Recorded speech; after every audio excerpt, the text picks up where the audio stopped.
It was a casual enough comment made by a colleague of mine back at the beginning of COVID. He said, "You know, Jake," he said, "it's starting to feel like the Dark Ages." I agreed with him. There was something that felt kind of medieval. But as I thought about it, I realized I didn't really know much about medieval to make that kind of assumption. Well, it spawned the latent historian in me. And so for the last year or more, every morning I get up to do my workout, I plug in a tape in a course of study of the early, high, and late Middle Ages. And my colleague and I were right.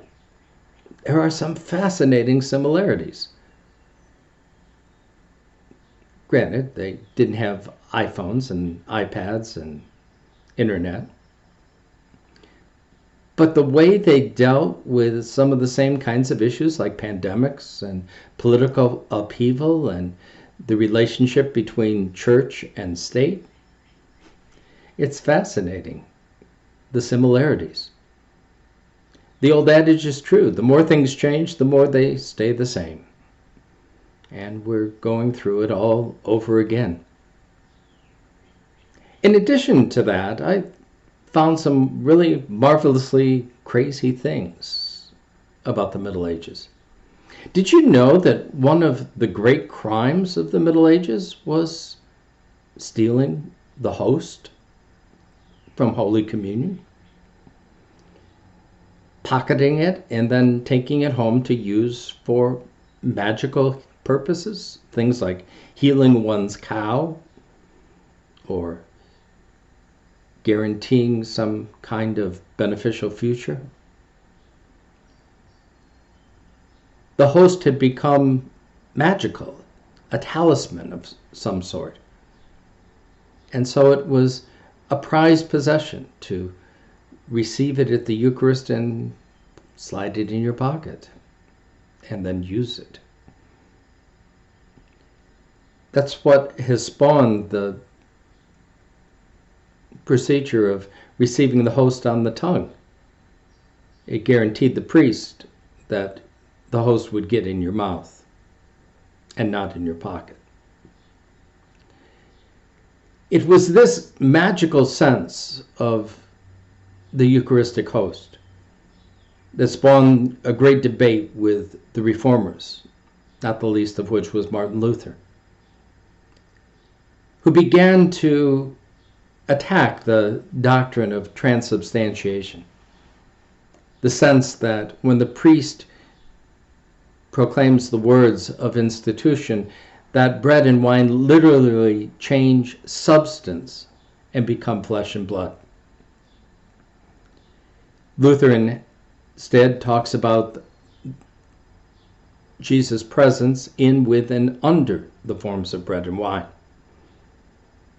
A splitting of theological hairs. But his attempt is to pull the magic away from the host and focus on the presence of Christ. These days, the host holds very little magic for most of us. It goes all the way from being nothing more than bread and wine to being a political tool, to exclude, to punish, to coerce. Who gets it, who doesn't. Such behavior calls the church into question. All of us. How do we understand that holy mystery? Things like, what happens to that bread and wine? How is it now the body and blood of Christ? But more importantly, can we, in good conscience, take a gift from God, a means of grace, and use it not so much for magical purposes, but for very secular purposes.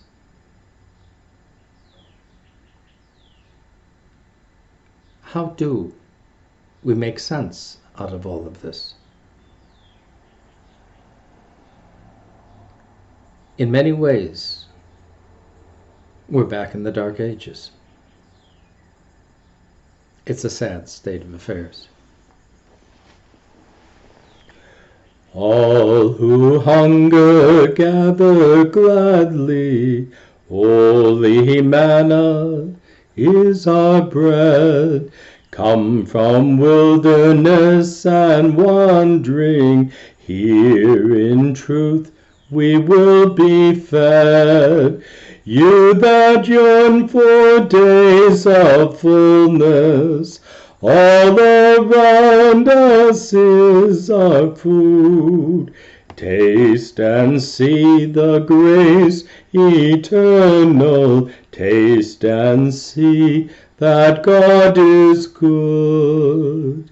All who hunger, never strangers, seeker be a welcome guest.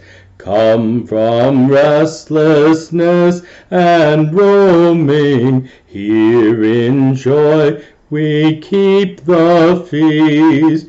We that once were lost and scattered, in communion's love have stood. Taste and see the grace eternal. Taste and see that God is good. All who hunger sing together. Jesus Christ is living bread. Come from loneliness and longing, here in peace we have been fed. Blessed are those who from this table live their days in gratitude. Taste and see the grace eternal. Taste and see that God is good.